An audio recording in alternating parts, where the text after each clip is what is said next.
आप सभी को मेरा रमन शर्मा का प्रणाम। आप सभी शनिवार को एक ऐसे पल के साक्षी बने जहां हमारी कॉलोनी का कायाकल्प करने के लिए सड़कें, नालियां दोबारा से बनाने के लिए उद्घाटन समारोह में गुलाब जी ने इन सारे कामों का उद्घाटन किया। तो मैं तहे दिल से गुलाब जी का धन्यवाद देना चाहता हूं। सड़कें, नालियां बनने का उद्घाटन हो चुका है और गुलाब जी ने इस कार्य को शुरू करने के लिए 1 से 2 दिन के अंदर का टाइम मांगा है, जो कि सोमवार या मंगलवार या इस सप्ताह में ये काम ग्राउंड पर शुरू हो जाएगा। हम सभी टीमों के संपर्क में हैं, गुलाब जी की टीम और एक्सन सभी टीमों के संपर्क में है। मैं भी इस उद्घाटन समारोह का हिस्सा बनना चाहता था, लेकिन किसी कारणवश मैं नहीं बन पाया। कारण आप सभी को पता है। जब 8 तारीख को इन कार्यों के उद्घाटन की घोषणा हुई तो ये खबर 3 से 4 बजे के अराउंड सभी जगह फैल गई। उसके बाद मेरे ख्याल से ये खबर विनोद जी तक भी पहुंची होगी। विनोद जी जो एक अलग तरीके के प्रवृत्ति के इंसान हैं, जो हर चीज़ में नुकसान, नेगेटिविटी ढूंढते हैं। पहले भी वो कॉलोनी के अंदर बहुत सारी नेगेटिविटी फैला चुके हैं। जब से ये RWA फॉर्म हुई है शक्ति जी के नेतृत्व में, तब से वो बहुत सारी घृणित अफवाहें फैला चुके हैं। कभी कहते हैं पार्क को बेच दिया जाएगा, पार्क को ख़त्म कर दिया जाएगा, कभी कहते हैं पार्क को किरण गार्डन में मिला दिया जाएगा, कभी कहते हैं पार्क में अपार्टमेंट बना दिए जाएंगे, कभी कहते हैं कॉलोनी का पानी बेच दिया जाएगा, कॉलोनी में पानी की व्यवस्था ख़राब हो जाएगी, कभी कहते हैं बिजली व्यवस्था ख़राब हो जाएगी, और फिर बोलते थे कि सड़कों और नालियों का काम नहीं होगा। मैं मानता हूँ कि इस काम में थोड़ा सा डिले ज़रूर हुआ है, लेकिन गुलाब जी द्वारा इस कार्य का उद्घाटन कर दिया गया है और जल्द से जल्द इस कार्य को पूरा कर लिया जाएगा। विनोद जी को जैसे ही पता लगा होगा कि ये कार्य RWA के एफ़र्ट्स के साथ में हो रहा है, तो उनके अंदर एक घृणित, जैसे कि जिस प्रवृत्ति के वो इंसान हैं, एक घृणित प्रवृत्ति उनके अंदर प्रवेश की होगी, जिसके बाद में उनको लगा होगा, गुस्सा आया होगा कि ये शक्ति जी के नेतृत्व में कैसा हो रहा है, और गुस्से में एक कहते हैं कि मैं सामने मिल गया और मेरे पैर के ऊपर उन्होंने गाड़ी चढ़ा दी। आप सभी ने वो वीडियोस देखे होंगे। 3 सेकंड के अंदर मैं और हमारे अंकल जी हैं, सतपाल अंकल जी, हम किसी बात पर चर्चा कर रहे थे चौक पर खड़े होकर, और वो दूसरी साइड से गाड़ी लेके आते हैं। वो ब्रेक लगाते हैं गाड़ी की, ब्रेक लगाने के बाद में फिर दोबारा रेस देते हैं, गाड़ी चलाते हैं और मेरे पैर के ऊपर गाड़ी चढ़ा देते हैं।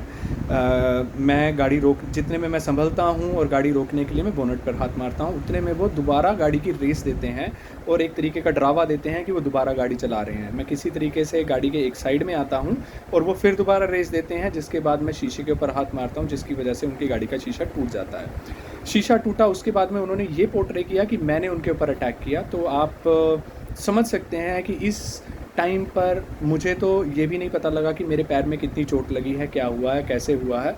मैं अपना पैर पकड़ के साइड में हो गया और उन्होंने अपनी पॉलिटिक्स शुरू कर दी। उन्होंने आते जाते लोगों को ये बताना शुरू कर दिया कि मेरी वाइफ को छेड़ा, मेरी गाड़ी का शीशा तोड़ दिया, मेरे को गालियाँ दी और अपने आप को विक्टिम साबित करने में लग गए। उसी समय पे उन्होंने 7 कॉल PCR को की, जिसमें कि हर PCR को उन्होंने अलग स्टेटमेंट दिया। पहले उन्होंने बोला कि मेरी बीवी को छेड़ा और मेरी गाड़ी का शीशा तोड़ दिया। उसके बाद उन्होंने मेरे को गलत बोला, मैं नशेड़ी हूँ, चरसी हूँ, जो वो भाषा का प्रयोग करते हैं, उन्होंने उस भाषा का प्रयोग किया। मेरी फैमिली के बारे में गलत बोलना शुरू किया, जिसके बाद मुझे गुस्सा आया। ये एक नेचुरल बात है कि अगर कोई किसी की फैमिली के बारे में अननेसेसरली खड़ा होकर बात करेगा तो गुस्सा ज़रूर आएगा। मुझे भी गुस्सा आया, मैंने उन्हें गले से पकड़ा। उस चीज़ को उन्होंने इस तरीके से पोर्ट्रे किया कि वो बहुत ही शरीफ हैं और मैं एक गुंडा प्रवृत्ति का इंसान हूँ और मैंने उनके ऊपर अटैक किया। उन्होंने जो हमारे अंकल जी हैं, सतपाल अंकल जी, जिनकी उम्र 74 वर्ष है, उन्होंने उनकी और उनकी फैमिली के बारे में भी काफ़ी अनाप शनाप बोला। तो ये उनकी प्रवृत्ति है, लेकिन पुलिस अपना काम कर रही है। पुलिस ने उनके खिलाफ FIR दर्ज कर दी है, उनकी गाड़ी को जब्त कर लिया है और उनके ऊपर एक ज़रूरी एक्शन ले रही है। वापस आते हैं, अगर विनोद जी, और मैं कहूँगा कि ये ऐसा इंसिडेंट नहीं होता तो विनोद जी एक अलग तरीके के मैसेजेस स्प्रेड करते, जिसमें कि वो एक घृणित व्यवहार शुरू कर देते RWA के लिए या किसी और के लिए, और कार्य शुरू होने पर वो आरटीआईज़ लगाना, लोगों को बहकाना, आपके थड़े नहीं टूटने चाहिए, उसके नहीं टूटने चाहिए, इसके टूट रहे हैं, उसके क्यों नहीं टूट रहे, मटीरियल अच्छा नहीं लग रहा, जैसा वो प्रीवियसली करते आए हैं। मैंने भी ये चीज़ें एक्सपीरियंस की हैं। ये बिल्डर अच्छे काम नहीं कर रहा, और जब उनके पास में वो बिल्डर पैसे दे जाता है तो वो सारे काम अच्छे हो जाते हैं। ये वेंडर छोटे पाइप लगा रहा है, सीवर में छोटे पाइप नहीं लगने चाहिए, और एक टाइम के बाद जब हम उस कार्य को रुकवा देते हैं और वो वेंडर विनोद जी से जाके मिलता है, वापस आता है, तो वो सारे काम ठीक हो जाते हैं। तो इसके पीछे कुछ मॉनेटरी बेनिफिट्स थे जो वो लेते रहते थे, और जिनका उन्हें आज की डेट में नुकसान हो रहा है हमारी वजह से। हम उन मॉनेटरी बेनिफिट्स को कॉलोनी के भले के लिए लगाने के लिए कहते हैं, और उस घृणा से गुस्से में आकर उन्होंने मेरे पैर के ऊपर गाड़ी चढ़ा दी। तो दोस्तों, भगवान शंकर ने दुनिया को बचाने के लिए विश किया था। मैं इस चीज़ को भी पॉजिटिवली लेता हूँ कि कॉलोनी में सारे काम सही ढंग से हो जाएं, उसके लिए मैंने विश किया है। मेरी टांग पर चोट लगी है, लेकिन कोई बात नहीं। अगर कॉलोनी के सारे काम सही ढंग से होते हैं, बिना लोगों को बहकावे में लाकर बरगला कर काम रोकने, बार बार काम रोकने, इस तरीके के काम नहीं होते हैं, और मेरे पैर में चोट लगने की वजह से सारे काम स्मूथ होते हैं, तो मैं इस चीज़ को भी पॉजिटिवली लूँगा कि हमारी कॉलोनी का भला हो और जल्द से जल्द ये सारे काम पूरे हो जाएं। इसके साथ मैं आप सभी को बताना चाहूँगा कि 2017 में जो हमारी कॉलोनी का सर्वे हुआ था, और जो 2023 में उसी सर्वे के हिसाब से काम होने थे, तो उसमें बहुत सारी गलियाँ छूटी हुई थी, जिसमें कि पानी का ड्रेनेज नहीं बनता, और बहुत सारी गलियाँ नहीं बनती। बहुत कम गलियों में रोड कंस्ट्रक्शन होता, और उसके बाद में दोबारा सर्वे होते और दोबारा टेंडर निकलते और दोबारा काम होता।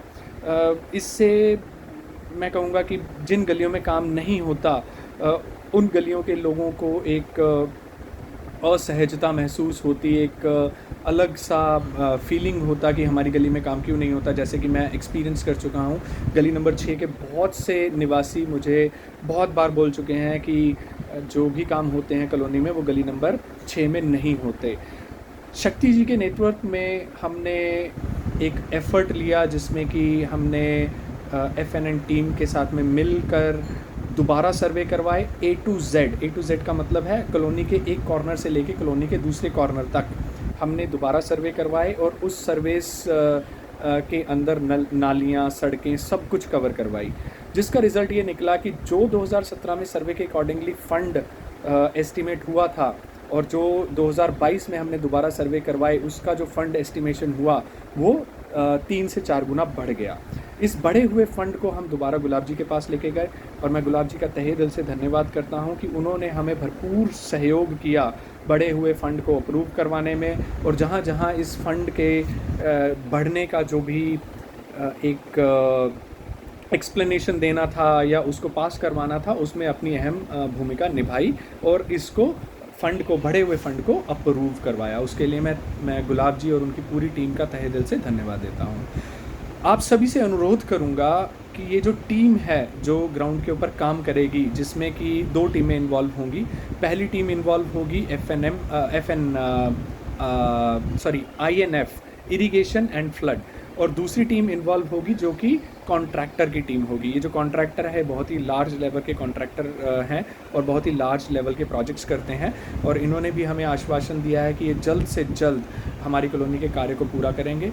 जो इरिगेशन एंड फ्लड डिपार्टमेंट की जो टीम है, जिसमें कि जेई हैं, एई हैं, एक्शन साहब हैं, ये पूरी टीम बहुत ही ज़्यादा अनुभवी टीम है। इस पूरी टीम ने बहुत ही ज़्यादा बड़ी बड़ी कॉलोनीज़ में सड़कें, नालियाँ और वहाँ के सिस्टम को सुधारा है। तो मैं आप सभी से रिक्वेस्ट करूँगा कि इस टीम के ऊपर विश्वास रखें। ये जो भी काम करेंगे बहुत ही अच्छा करेंगे, और अपना कार्य को होने और जल्दी करवाने के लिए जो भी योगदान बन पाएगा, आप उस योगदान को ज़रूर दें। कुछ समय के लिए कुछ निवासियों को किन्हीं तरीक़ों से दिक्कत हो सकती है, जैसे कि थड़े टूटेंगे, गाड़ी को बाहर निकालना, जब नालियों में से स्टिल्ट निकलेगी तो पानी रोका जाना, स्टिल्ट निकालना, 2-3 दिन के लिए स्टिल्ट वहाँ सूखने के लिए रह सकती है, या मलबा रह सकता है। तो आप उस चीज़ को नेगेटिव ना लेकर उसको पॉजिटिव लें। जैसे कि मीठी गोली जो है उससे असर भी कम होता है और बहुत लेट होता है। जो कड़वी गोली होती है उससे असर भी जल्दी होता है और असर भी असरदार होता है। तो आप इन 2 4 5 दिन की दिक्कत को एक कड़वी गोली की तरह समझें और इस दिक्कत को दिक्कत ना समझ के अपना एक कंट्रीब्यूशन समझे कॉलोनी की अच्छी सड़कों और अच्छी नालियों को बनाने के लिए। हमारा सबसे बड़ा चैलेंज ये होगा जो कॉलोनी की नालियां हैं उनको स्लोपी बनाया जाए, जिससे कि कॉलोनी में किसी भी जगह, चाहे वो कॉलोनी की स्टार्टिंग है, एक कॉर्नर है, बीच का पोर्शन है या एंड का पोर्शन है, वहाँ पर पानी के रुकने की किसी भी प्रकार की समस्या ना हो। और यदि आपके कोई भी किसी भी तरीके के ग्रीवियांस हैं, सजेशंस हैं, आप उन सजेशंस को RWA के समक्ष रख सकते हैं। टेंडर उसी प्रकार से हुआ है जिस प्रकार से सर्वे हुए थे, और जिस प्रकार से टेंडर हुआ है ग्राउंड पर काम भी उसी प्रकार से होगा। बहुत ही अनुभवी फ्लड डिपार्टमेंट की टीम ने इस सर्वे को पूरा किया और इस टेंडर को बनाया, और बहुत ही अनुभवी कॉन्ट्रैक्टर की टीम इसको ग्राउंड पर एग्जीक्यूशन करेगी INF टीम सरकारी ऑफिसर्स की निगरानी में, और वो निगरानी आप भी कर सकते हैं। लेकिन हम सभी को एक प्रण लेना है और एक काइंड ऑफ अपनी कॉलोनी की इमेज, अपनी कॉलोनी की जो एकजुटता है उसे दिखाते हुए कामों में बाधा ना डालने की बजाय एक पॉजिटिव तरीके से अपना कंट्रीब्यूशन जो है वो इस कार्य में देना है। चाहे हमें 2 4 5 दिन की तकलीफ़ हो, हम सभी ये प्रण लें कि उस तकलीफ़ को हम झेल लेंगे, लेकिन जो बाद में हमें सहूलत मिलेगी जिसमें कि पानी का ना रुकना, पानी रुकने की वजह से मक्खी मच्छर का पैदा ना होना, सड़कों का एक प्रॉपर तरीके से बनना, एक स्लोपी तरीके से बनना, और हमारी जो घरों की नींव है जो पानी रुकने की वजह से उन्हें दिक्कत हो रही है उससे भी हमें छुटकारा मिलेगा। तो बहुत सारे बेनिफिट हमें मिलेंगे यदि ये काम एक प्रॉपर तरीके से हो जाता है। हमारी कॉलोनी की जो छवि है वो एक अलग छवि बन जाएगी। इसके साथ हम एक और कोशिश कर रहे हैं जिसमें कि हम लगभग 100 पौधे लगाएंगे अपनी कॉलोनी में। हम कोशिश करेंगे कि सड़कें बनने के साथ साथ कोई ऐसी जगह आइडेंटिफाई की जाए हर 10 घर 5 घर छोड़कर, जहाँ पर हम एक पेड़ को लगाने के लिए एक छोटा सा मेन होल छोड़ें, कच्चा मेन होल छोड़ें, जहाँ पर हम पेड़ पौधे लगाएं, जिससे कि हमारी कॉलोनी हरी भरी भी रहेगी और एक कॉलोनी को अलग तरीके की दिशा और दशा ज़रूर मिलेगी। तो आप सभी से मैं आग्रह करता हूँ, किसी भी बहकावे में ना आएँ। कॉलोनी में एक कॉर्नर से लेकर दूसरे कॉर्नर तक हर तरीके के कार्य होंगे, जिसमें कि थड़े भी तोड़ेंगे, रैंप जिन्हें बोलते हैं रैंप भी टूटेंगे। किसी के बहकावे में ना आए, आपने इतने महंगे रैंप बनाए, आपने इतने महंगे रैंप बनाए, इसका पैसा कौन देगा। तो मैं आप सभी को क्लियर करना चाहता हूँ कि जितनी भी कॉलोनी में रैंप बने हैं ये आप सभी को भी पता होगा, जैसे ही MCD की सड़क का और नालियों का जो जगह है वो ख़त्म होती है, वहाँ से हमारे मकान शुरू होते हैं, और जितने भी रैंप बने हुए हैं ऑलमोस्ट 100% हमारी कॉलोनी के जो रैंप हैं वो आधे हमारे घरों पर और आधे सरकारी ज़मीन पर जो MCD के अंडर आती है उन पर बने हुए हैं। तो उन रैंपों को अपनी स्वेच्छा से तोड़वाएं, एक नालियों की स्लोपिंग के लिए अपनी स्वेच्छा से जो टीम है उनको सपोर्ट करें। यदि आपको किसी वजह से अपनी गाड़ी निकालने में, खड़ी करने में 2 4 5 दिन की दिक्कत होती है, तो उस दिक्कत का एक टेम्परेरी सोल्यूशन निकालें, जैसे कि फट्टे लगाकर अपनी गाड़ी को निकालें या एक टेम्परेरी तरीके से अपनी गाड़ी को निकालें, जिससे कि आपकी गाड़ी को भी नुकसान ना हो और चलते हुए कार्य को भी में भी बाधा ना आए।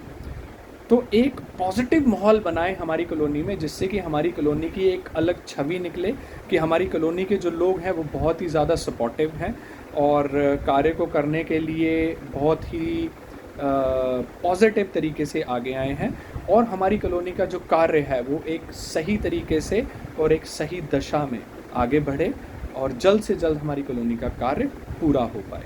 मैं आप सभी से फिर दोबारा अनुरोध करूंगा कि जितना ज़्यादा हो सके, जितना पॉजिटिवली हो सके, जितना अच्छे मन से हो सके इस कार्य को सपोर्ट करें, चाहे वो ग्राउंड पे लगी हुई लेबर है, चाहे वो कॉन्ट्रैक्टर की टीम है, चाहे वो सरकारी टीम है, चाहे RWA की टीम है, चाहे आप हैं, चाहे आपके पड़ोसी हैं।